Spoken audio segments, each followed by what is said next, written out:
What's going on, everybody? It's Lucci and Jesus here with another Saturday Sweep webinar. Today's webinar will be on how to spot smart money rotation and use it to your advantage. One thing that I want to preface this by saying is that usually when you get these big reversals in the market, that's where most of the easy money, I want to say, is made and the most money is made. Obviously, the timing is an issue, but you know, this sweep activity, this options order flow activity that we provide for you guys on the private Twitter, as well as in the Steam room, this helps find where those reversals are, you know, a high percentage of happening. And if you can time these properly, and if you can get in front of these things, that's where most of the easy money is made. And if you notice, you know, the past couple of days in the market, you know, haven't been that easy. And the first 3 days where all of a sudden the markets turned and we had this monster rally from SPY 182 all the way to 192, there was, you know, 2 solid days of just nice easy longs across the board where we could just easily watch the feed, watch some of the options order flow, see what names are tagging up, and just follow nicely. Would you agree with that, Jesus, on the first couple of days being the most powerful? Without a doubt. And, you know, they're a lot more rare, I guess you can say. You know, you don't see that a lot. And that's why they're so powerful, is because, I mean, listen, if you could sit and wait for them to come about and just play those, you can become very wealthy. But, you know, a lot of us are degenerates and just can't wait for that opportunity. So we got to find other ways to make money, Lucci. Indeed, and that's a whole nother conversation where we'll probably bring up webinars on you know, consecutive Saturdays where we'll talk about execution, you know, exercising that patience, waiting for some of these setups versus, you know, always trying to create a bias in the morning and just trade on that bias without seeing any trading action. So we'll talk about that in the future on future webinars. But today we are going to focus on the reversals. So Jesus, I'm going to go ahead and let you take it away. Jesus is going to show us several examples of where we had major turning points, reversals in certain names, indexes. I believe we got Facebook here on tap, and then we'll take some Q&A after. So, Jesus. Perfect. Thanks, Lutz. And on the point you just mentioned, you know, we get all caught up in the, you know, what I guess put the label on Bazooka Joe moments where, you know, the market is doing one thing and then you have one or many players come in and taking the other side of the trade with big money behind their bets. But the reality of that situation is that's very rare in this market. You don't see that on a daily basis, and that's why they're so powerful. I mean, into the Thursday lows, we saw, you know, big dollar amount bets coming in, buying, you know, ETFs and some bigger names like Apple. And like Lucci mentioned, you know, that had a carry-on effect for a couple of days. But then now you reach a point where, okay, what does this market do now? How can the flow help us get a better idea of what this market or how it may be reacting to the current time? And what you need to focus on is not that Bazooka Joe moment, as I call it, where you see that big buying, but smaller turning points or sector rotation are some of the other things that you can focus on. And one of the main things are, you know, it's an intraday turning point. Unlike the big Thursday sell-off and we got that big 3-day rally, you look for some divergence between what the flow is telling you and what markets are doing intraday, and that can create a very profitable opportunity. And Friday was just, again, a perfect example of how the wise guy action can guide you the right way if you leave your bias at the door when the market opens. And that's an important point. And I see it in the chat room, okay, with members and subscribers to our chat room and private Twitter alerts. You know, they come in with the feeling that this market's going to sell off, and they drill that in their heads, and they miss a huge opportunity off of the wise guy activity in the markets. All right, and let's go to Friday morning. It's very recent, so you guys can remember some of the action. We had a nice little flush We had a little gap lower at the open, and as you can see here on the charts, they try to flush this thing, lower. And I saw a lot of traders just get all caught up into this. Oh, here we go. We're going to go back lower here, and there's going to be a lot of selling. What should I short? Should I short the bank? And I'll tell you what I was doing here. I was looking to see where they would come in and buy weakness. Okay? I didn't think it would happen so soon, but I was on my toes after that big amount of buying that we saw into the big Thursday sell-off that created this rally. I was looking to see at what point do they come in and try to buy some weakness. All right, and it came actually really early Friday. We saw the sell-off here. We kind of bottomed out early morning, okay? And then the first thing that caught my eye was some guy out there came in and bought Facebook deep in the money calls, okay, 226 for next week. He went into the 80s and paid $22.65. So what is that? All right. Is that how much in dollars is that? That's a couple million, correct? Couple million, yes. Okay, so I think it's a little over 2 million. 1,000 contracts would be like 2.2 million. So, I mean, right there, and a lot of people say, oh, why does he go deep in the money? The sharp guys out there, okay, the big dudes out there, they're not flipping weeklies and trading 13-cent premiums. When they want to come and take a position, instead of taking a huge position in the stock, they can use leverage and come in and buy, for example, these 226.80 calls and lay this type of premium. Yeah, And they that's not also. right. Yeah, let me throw in on that as well. Like they also want to be able to use a lot more capital. Some of the out of the money weeklies, the ones that we, the ones that we will trade often, those are trading for pennies. Those are trading for $1. If this guy wants to put $2 million to work here, and he doesn't want that much volatility on top of what he's paying for it, going deep in the money means that you're basically lock in step with the stock. So if Facebook goes up 2 points, 3 points, he's going to make $3 in premium on his option. There's not that much juice, time premium, and that added sort of volatility premium on top of his option. So that's why some of these guys end up going for the deep in the money calls to put more money to work, and then they get less of that volatility premium on their options. Exactly, higher delta trade, and that's what basically, you hit the nail right on the head. That's exactly what they're doing. Right. So again, okay, we saw that come in right around here on Facebook. All right. Now that's one order. If that didn't catch your attention, an over $2 million bet that deep in the money, again, with everybody I know was looking to short this market, this guy comes in a widely held name and fires a missile right there. And I can second that. Because I came into the morning. Obviously, we had the gap down in the market. Everybody's looking at the fact that we were up, from 182 on the SPY to 192. When is the pullback? When is the pullback? When is the pullback? And most of the bias set in on the short side in the morning for most names. That's why you'll also see most charts looking exactly like Facebook. Most of the large cap names, banks, whatever you want to look at. Most of them had that weakness off the open, and then boom, everything got hit on the upside.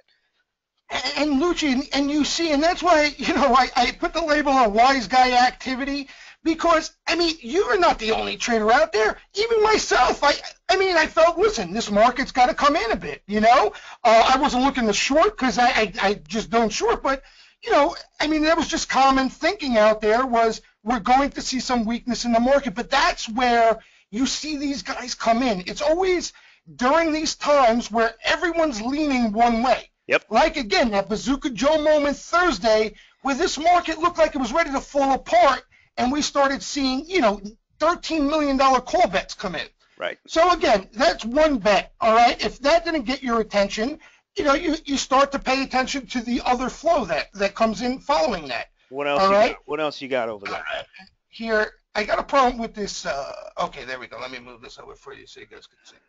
All right, so let's go to the morning here. And after that bet, here's one at 10:07. Guess who it is again? Mr. Missile himself comes in. There was another one. I didn't realize there was another one. At 10:07. Okay, so if you remember, The first one here was at 9:48. Okay, so at 10:07, he comes in and puts another 1.3 million into these calls. Jeez, man. All right. So, I mean, right there and then, it tells you something's going on. I mean, if one bet could have been fluky or a guy's just looking to take a big position, whatever thesis you want to put behind it, he comes in and pays up for these calls, nevertheless. And let me see if I can get it off here so I can show you exactly. Okay, so here is the first one. Where is the second one? Right here. Okay. $1.2 million bet. The stock was at 103.48. Let me see. Oh, here it is. Okay, here it is. $23.45. Right. He paid on that. Okay, and the other one was for 22 and change. Yep. So that's another critical point. When they pay up, especially in a short amount of time like that, when they choose to pay up on these things, it signifies one thing. They want to get in this thing. You know, anybody else, if they're taking a position, they're going to say, you know what, let me see, maybe it comes in, I'll get a better cost. This dude came in and is paying up on the amount he just purchased literally a couple minutes ago. So now you have right here, okay, and I drew this box around here so you get an idea. Here was the first bet, okay, and he came in right around here in the second bet, and you could see after the second bet hit, this really started to get the street's attention. What a monster. What a monster. And you know, just to add on what Jesus is throwing out there is that bias that sets in, you know, the flow is there to save you, you know, from that bias, provided, of course, you're paying attention. Now, bias can be pretty strong, you know, emotions can be pretty strong. But this is the key here to watching some of this options order flow. You know, luckily we have Jesus kind of moving us through this stuff. Yeah, and that's why, you know, I stress, Lucci, like you said, the bias is a killer. You know, it's one thing to have your beliefs, but this market doesn't care what you believe. You know, it doesn't care what you're thinking. And usually it's doing the opposite. So you have to, and that's one of the beauties of this, of following the wise guy flow, especially for me, is because a lot of times, and listen, I love the market. You know, I love sifting through news, looking at charts, following the market. But the wise guy flow keeps me disciplined enough to keep an open mind to what may happen in the market. It never has me leaning one way or the other. No. And that's, you know, and that's the main reason I'm a big proponent of this. Actually, it keeps me level at it. So what else? What other names you got? What other names you got? What other reversal names you got? Yeah, so basically after that, I just want to show the people out there of how the flow started to change. Nice. You know, from the opening flush, we saw the Facebook, and then, you know, Baba caught a buyer, Starbucks caught an aggressive little sweep, ADSK, a lot of us in the room hit this one because this one's just known to dance when sweepers get their hands on this. Look at this one. This one came in around here and just took off. That's a dope one. Okay, and you can see MGM caught some action, and there was selective put buying throughout the day. It wasn't like the flow was full out bullish, and that's why we weren't up 400 points. But the flow changed from, okay, they're going to flush them lower, okay, to now we should start looking to buy some things. Right. Okay, and you can see, again, throughout the day, CA was another one where they got aggressive on. A couple of guys in the room had this one. It was just aggressive sweep after aggressive sweep. ATVI. That Groupon too. That ATVI, I was in that one. You were in that one, Lucci. A lot of us hit this one because this, I mean, they came in bombing this thing. And, I mean, it just, look at the run throughout the day. It was just incredible. And this was supposed to be on a down day, you know, where you have all this bullish flow hit the tape, and that really, really does something, or should do something, to your bias. I got caught, you know, selling calls on Priceline, and then all of a sudden I looked at the flow, and I'm like, dude, this is all bullish here. We might actually, you know, we might actually not dump. And then all of a sudden there was that buy program at like 10:30 or 11 o'clock that just ripped us 10 handles. Yep, and again, you know, the reason I think we weren't up 100 points on the Dow, for example, is I just think there was some select put buying, and we had option expiration. So that all ties in, but there were several long. The opportunities were on the long side, Yep. where everybody was leaning short early and was looking to short things and is waiting for a market dump. I mean, if you were a follower of wise guy action like I am, and listen, I rarely short, okay, but I did not. I had one of the more longer positions that I've had in quite a while. I was more long than I was into Bazooka Joe Thursday. You know, I had more long positions. And here, AAL, the airlines, UAL. I mean, AAL caught a monster bet. And look, I mean, strong throughout the day. You know, even the pullbacks where we saw some fades, they got bought up. Right. You know? Right. So, again, I'm making the point that it was strong. We saw SPY, some weeklies looking for a push. Yep. And again, you know, SPY didn't catch that much action. It was in very select names. I think the two SPY little sweeps there on the weeklies were the only ETF action on the day. People, you know, members and so forth were asking me, but there were no ETF sweeps. Yeah. That doesn't matter. That just tells you they're focusing on individual names, and that's where your focus should be. Nice. So again, you know, you keep an open mind and you listen to the flow, and this is the edge that I keep referring to that this type of action can give you. Nice. So listen, we're getting a lot of questions coming in, guys. Hold your questions off until the end. We're going to do a whole 10, 15 minutes of Q&A here. Jesus is going to go ahead and give us a couple more examples here of big sort of turning points, market reversals here. Jesus, what else you got? And then we'll go ahead into Q&A.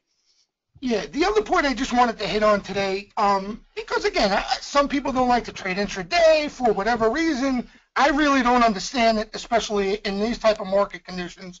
But there's other aspects to, you know, watching wise guy flow where it can benefit you tremendously as far as seeing rotations. And I'm not talking about intraday like I just showed you an example. I'm talking about sector rotations. All right, and a perfect example of recent is gold. Gold, okay? baby, gold. We all know how hot gold has been, right? Topic of conversation. And people are looking at some of the action up here, nevertheless, and, you know, contemplating whether they should get long or not. But in reality, Wise Guy Flow last month was telling you something was going on with gold. Yep. And I just want to show you a quick example of when it started happening here, okay? I'm curious to see this as well because I think I missed the initial ramp on this one. Lucci, honestly, so did I, because I'm not a big gold fan. Right, I hate trading this thing. It was like the worst ETF. This GLD and the SLV, they were the worst for years. And you know, you remember you would hear all the news on it saying, you know, the gold trade is over. You know, even though the market was down at some point over the last 2-3 years, you know, gold never went anywhere. You know, so that whole like run to safety trade in the precious metals just never happened until now. Yep. And that's where, you know, we look back here on January 25th, okay, and there was bullish flow prior to that, but I want to show where it started becoming significant, okay, and January 25th was the day that really got my attention, and this was just one of the strikes they just hit up. Here there was a buyer of 11,000 June 109 calls for $3.13. That's a big bet, and you can see here on the volume chart, over 21,000 of those were bought, okay? So, again, June 25th, you go back and look, January 25th was the bet in June's. We're talking about right here. Right. Okay? And gold at the GLD at the time was trading at a little under 106, roughly 106. We're talking about it hit over 120 recently. All right? And then we just, you know, in the steam room and the private Twitter alerts, you just seen how they just kept coming every day, and the OI changes were just huge. By the way, that gold option that Jesus just threw out there, the 109 Junes, it is trading just under $10 right now. So a pretty sweet move here. Nice little profit he's got there too. Indeed. Okay, and then here, you know, this is January 27th, the open interest. I mean, look at the sizes here. 75,000 March 108 calls added. 74,000 March 117 calls added. Okay? Closed out some March 14s, rolled into June's, 21,000, 21,000. I mean, these are big chunks, so just again, the point that a lot of people look up here and look at some of the gold flow, and trust me, it's been bullish up here. But the most important thing is it started back in late January where you could have got that sector rotation where they started rotating into the metals, and it wasn't just GLD. It was a lot of the miners as well. I mean, SLW has been a wise guy fave for a while. Look at this run from the end of January when they started buying this thing. ABX, which is even still getting tattooed with call buying into January, huge run, huge run. Newmont Mining, another one, okay? So if the gold, the metals, the miners, even XME, which is metals and mining ETF, not solely tied to gold, I think anyway, I mean, they hit this up a couple of times, late January, again in February, and just, an enormous push on these things. So the point I also want to make here is that you don't want to get caught up in getting, too heavy and too bullish up here off recent action when it started here. If you're a follower of the wise guy flow and you pay attention to the action, it would have got your attention back in January, and you would have been able to have a nice little cushion here, probably be taking profits. But, the flow is still bullish as we head into late February here, more towards late December and into January of next year. So they're looking for some time behind it. But, yeah, Lucci, that's it. It's not just those Bazooka Joe moments where, people are looking for the bottom, per se. Right. I mean, you have intraday turning points. You have sector rotation turning points. There are several different things where flow can be a huge guide for traders. Cool. All right. Any other examples, or are we good to roll into some Q&A here? Yeah, we could roll into some. I like the Q&A because we got a lot of good questions. But those are the 2 points I wanted to really hit into was the intraday and the sector rotation today. Cool. All right. And again, like I can also, add in a bit on the sector rotation. Like once you get a major market reversal like we did, then like I always talk about in some of my methodology classes and, stuff that I've taught before is that you just want to look at the continued rotation. So, for example, it might be high flyers one day, it might be oil and gas the next. And that's exactly what happened. And every single day, Jesus would kind of guide us through, hey, these are the names they're going to, that they're tagging today. And then it just works on and on and on until you hit a high point for that particular market cycle.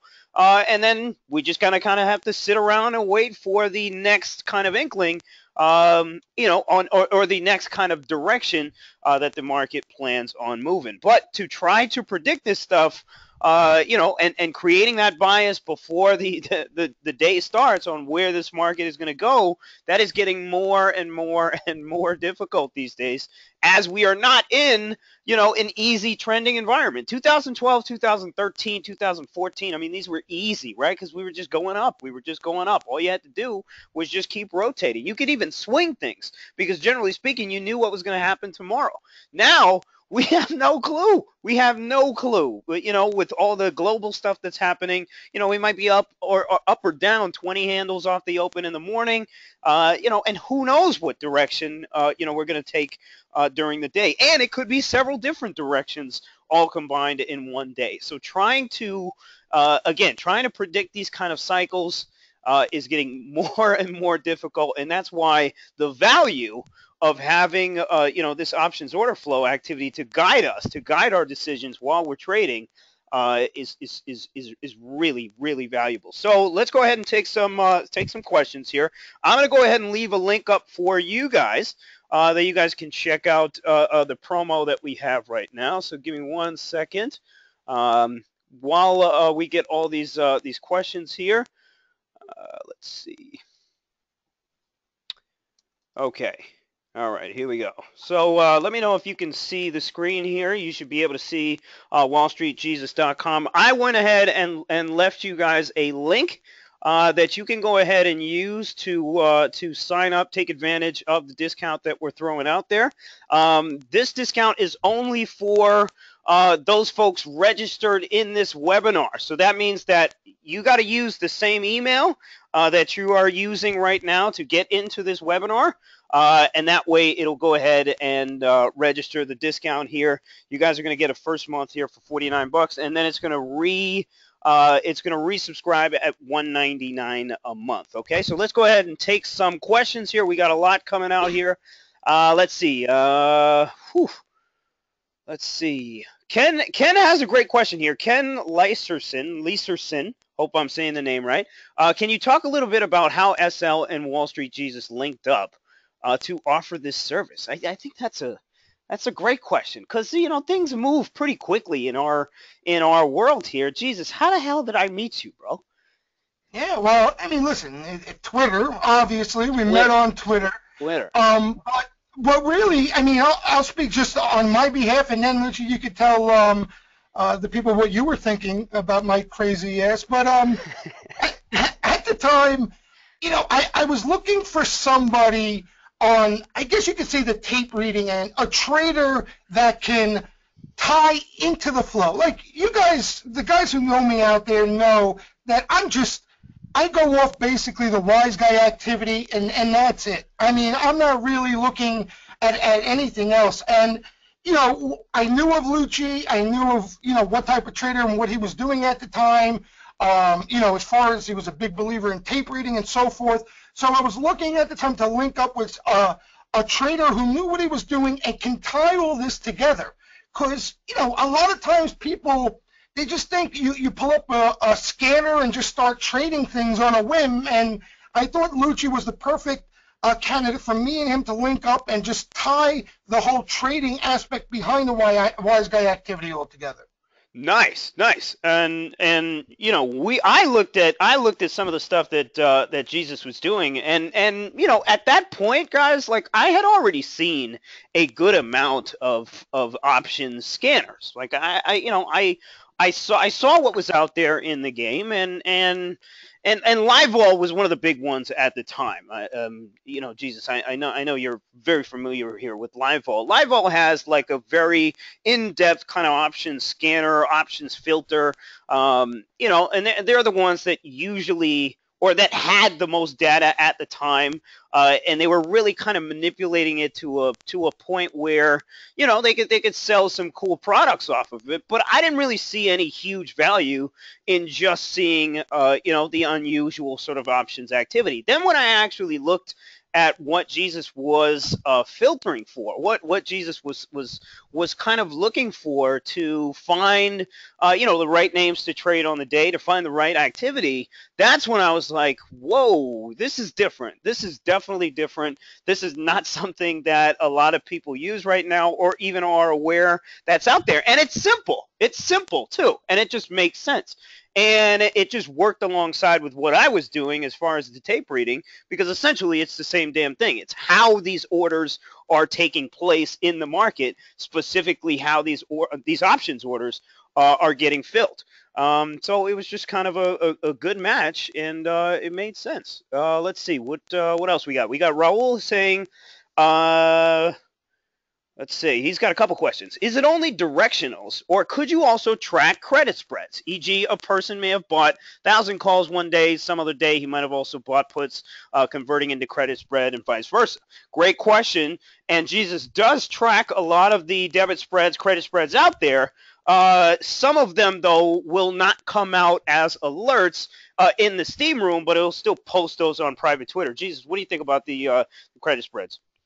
Yeah, and again, I want to, make the point clear, because there's, a lot of people on Twitter just out there in the marketplace who do unusual options activity, and this is not unusual options activity, okay? I'm looking for a specific type of order, okay? Right. A specific type of behavior behind a trade, okay? And that's an aggressive behavior. So even though there are notable spreads taking place out there on a daily basis, there's notable buyers out there on a daily basis that I really don't put much credence behind, because it's not aggressive per se. You know, I follow the spreads. I'll post them, you know, in the Steam Room and on private Twitter when they are significant in size. But it's not something I'm looking for as far as, you know, actionable alerts. I'm looking for aggressive sweeps or aggressive type buyers that are looking to get filled really quickly for a reason. I mean, and that's in simple English for you guys to understand. If you really wanted to buy something and were really, really bullish, you wouldn't be putting on a debit spread. So that's just the point I want. Indeed, indeed. I'll also throw out something out there as well. I was trying to time, you know, an Amazon dip buy. You know, this was probably within the last week or whatever. And Jesus threw out this massive credit put spread. Somebody sold an ass ton of, what were they, 440 puts?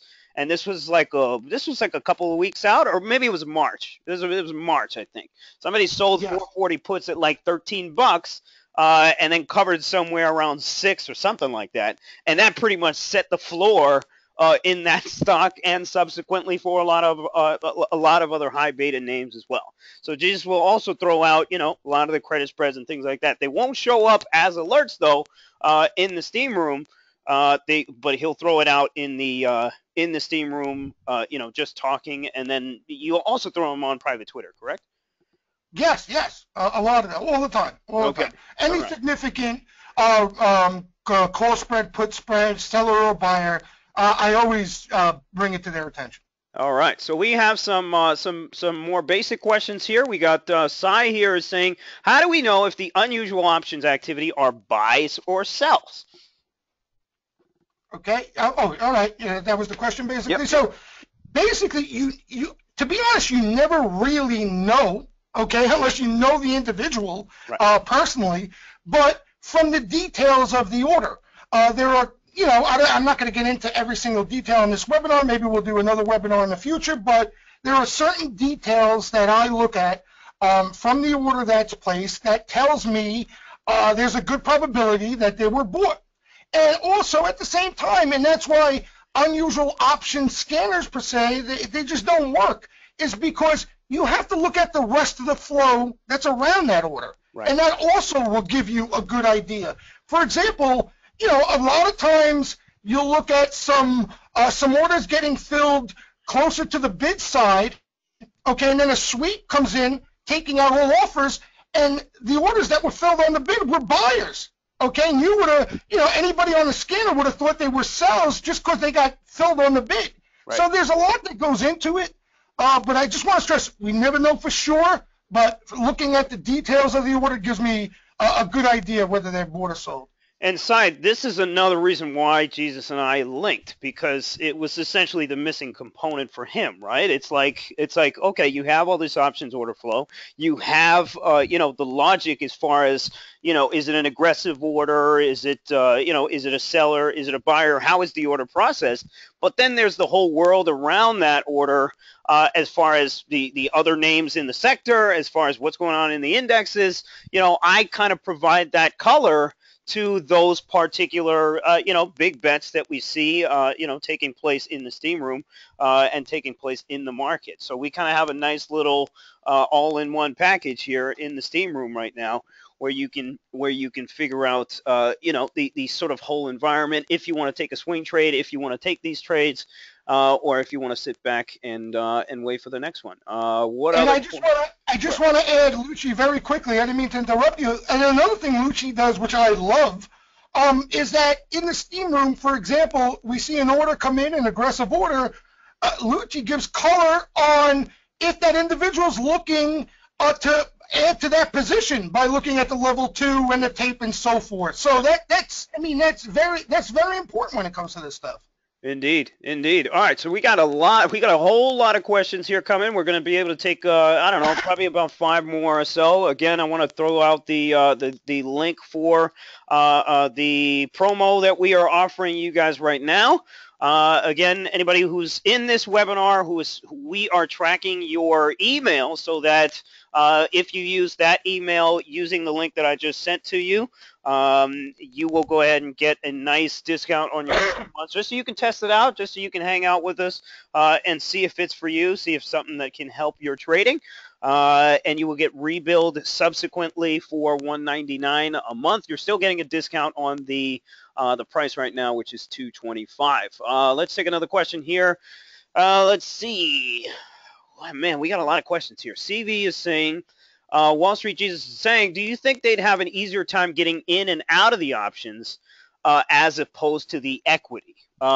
I would say unequivocally it's much easier to get out of an equity than it is to get out of any option, whether it's in the money or out of the money.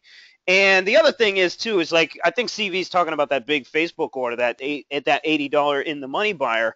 You know, if he's buying at $23, whatever the hell it was, and let's say Facebook goes over 100, you know, he's got to call down to the floor. He's got to call down to the floor to get filled on that much size, because nobody is trading that kind of volume in that particular option, especially if the damn thing goes over $100. Nobody's looking at that strike at all. So he's got to call down to the floor and be like, yo, I got to offload 1,000 contracts here. What price can you give me? And they'll quote him something between the spread, and they'll go ahead and take the trade. Jesus, any comments on that one? Yeah, and I just, you know, again, this is just from me watching the flow and the action over the years. A lot of times, Lucci, they're not looking to sell those things. When they go deep in the money like that, okay, a lot of the times they're looking to convert that into stock or roll it out or whatever the case, but that's why it's significant. They're not looking to flip that order in 2 days. Right. Okay, they're looking to take a serious position. I mean, those of you who follow me on Twitter, we've seen it in Amazon, if you guys remember, and those were in leaps, and there's still an open interest. So, and that was done 2 years ago, by the way. So a lot of times these guys would just take a position like that, looking to take a position, not just to swing or flip it in a couple of days. Right, right. Okay, a couple more questions here. We got another question from Sync here. If you were to start a swing position off of Bazooka activity, and by the way, Bazooka Joe, there's a couple of questions here on who the hell is Bazooka Joe. Bazooka Joe is just a term that Jesus coined to exemplify or to explain, you know, some of the really, really heavy action on that particular reversal that we had, you know, in the markets about last week. So that's when the name kind of came out. So don't be confused if you ever hear, you know, Bazooka Joe. But that's just like a guy coming in with some really big size. Let's see, what was the question? If you were to start a swing position off of Bazooka activity, would you go into the same strike and expiration of the wise guy or choose your own? So I'll go ahead and answer this one first, and then we'll let Jesus tag team on this one. I would say it's easiest to go with the you know, to go with that particular buyer that you were watching, but it's all up to you. Again, like, it depends on your strategy. If you're just going to hang out, if you're just going to trade the steam off of it and the initial, let's say, buying pressure off of it, then, you know, you might not want to jump in that. You might want to jump in a couple of weeklies and take the trade for an intraday trade. If you're a swing trader, like you were asking, you know, depends on how much you want to swing for it. You know, it's like, do you want to swing for a couple of days and then realize, like, we move a lot. We moved in 3 days. You know, what 3 years ago, it would have taken us 2 weeks, or it would have taken us a month to move. You know, so it depends on what your strategy is. Jesus?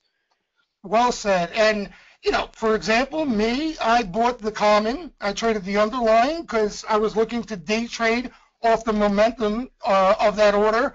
A lot of guys in the room, some members I know, they bought weeklies expiring that day just to, you know, look to flip it quickly. So the thing I want to stress is anytime you're taking a swing, especially in these markets, after the initial momentum, okay, and we saw that. It's gone. It's done already. We saw the stock run $2. Game over. After that initial momentum, the trade is in your hands now, okay? Don't go back and sit and say, oh, but somebody fired a missile and it was in the money 80, so I'm going to write this down 10 points. Okay, because it's not going to work.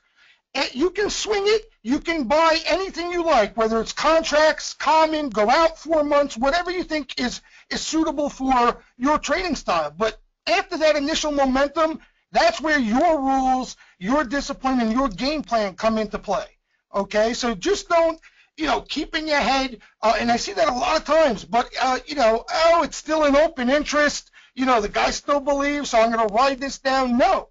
After the initial pop, now the trade is in your hands and should go according to your game plan.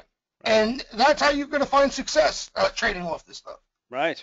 Okay, so we got Bill McKisson here. I trade futures, mainly NASDAQ and Russell. What do you feel are the linkages and drivers between the Qs, IWM, and the futures contracts? This is a good one. So I'll tell you right now, like I flip-flop between, trading the SPY, trading the IWM, trading the Qs, and also trading ES. And oftentimes the size that you see pushing around the ES is really kind of the overall guiding factor. Oftentimes you'll see backfills on the ES where, people in the regular markets are assuming that, X, Y, and Z move is going to happen because we're either going up or down.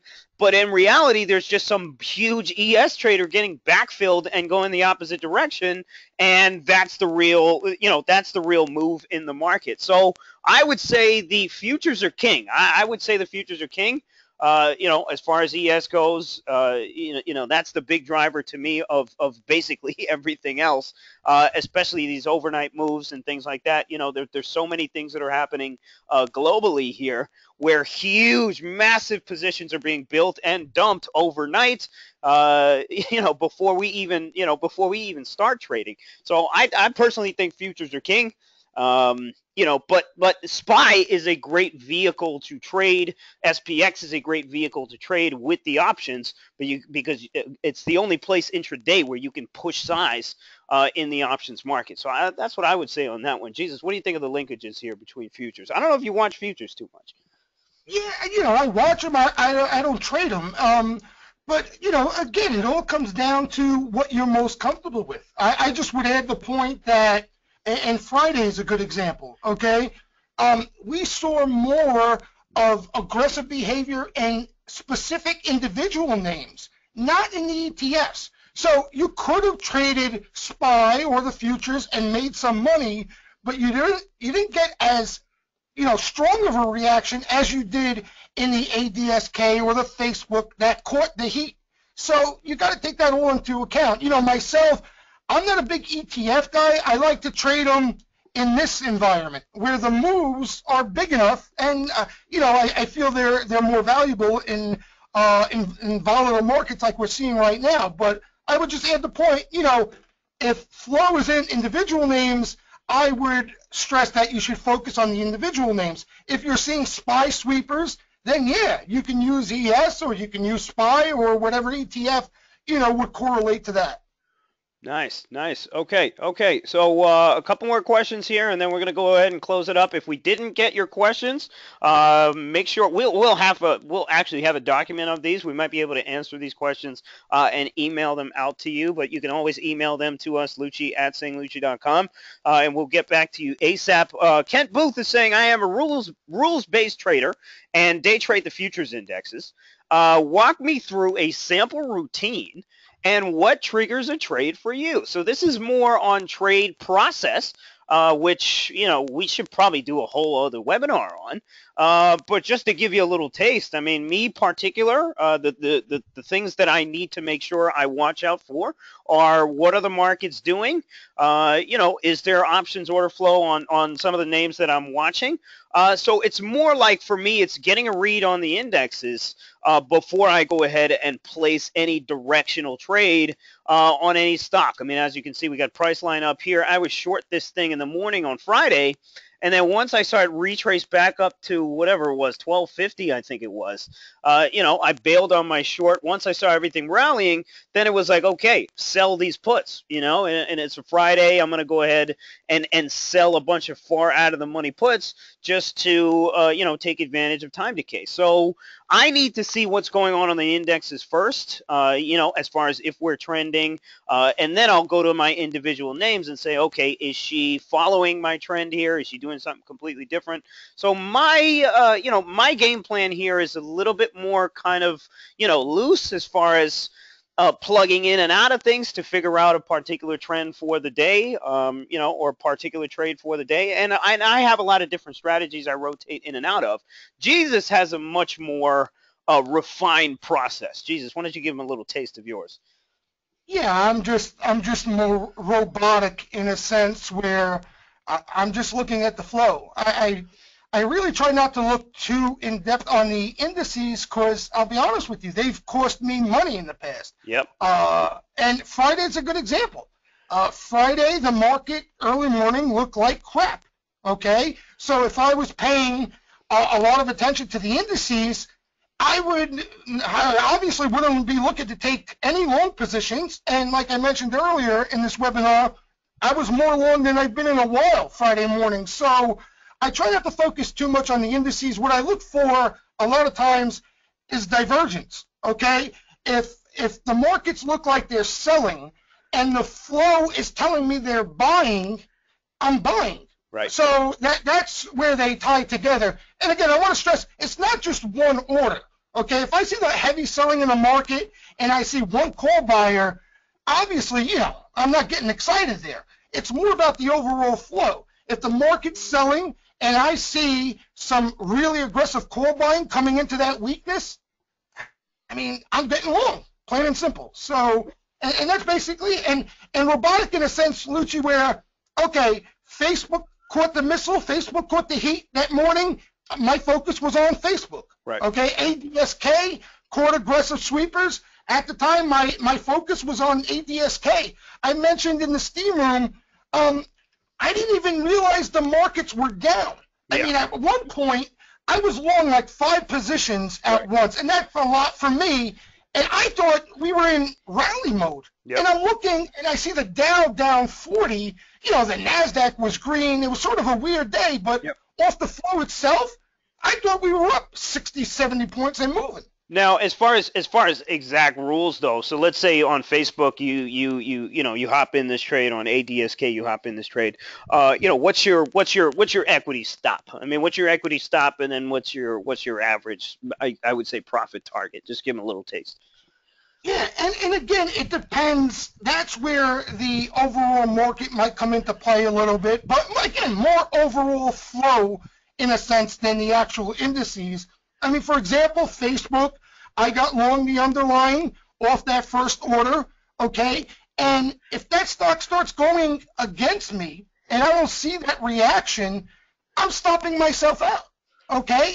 And again, what we happened to see was another buyer, probably the same guy, obviously, but another big deep in the money order come in. So that was confirmation in the sense that something was taking place in Facebook, okay? So again, I stick to my stops. In volatile times, I like to use the term, I try to stay a little looser because these algos are looking to stop you out at any given chance that they get.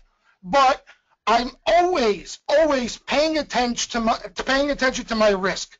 My downside is priority 1, okay? I worry about the profits as they come. I'm always focusing on the downside, though. Cool. All right, guys. So listen, we have a lot of questions about what is happening in the actual steam room, and we can't get to some of these questions right now. We'll probably get to them next week if you guys want to join us. But again, only costs you $49 for the first month just to get in there and check us out. Honestly, and Jesus can attest to this. One of these trades here that you make off of some big steam that hits, it's going to pay for that $49 plus a lot more. So check us out just for the month. If you don't like what is happening in there, or you don't think it can help you out, opt out of the service. All right. So I sent you guys the link multiple times here. Again, you can go ahead and use your email right now that you use for the GoToWebinar. To go ahead and take advantage of this promo that we're just offering you guys here in this webinar, and following here next Saturday as well once we roll out a couple other ones. So we hope to see you guys in here. Again, $49 here for the first month, and then it'll just resubscribe at $199 for the following months.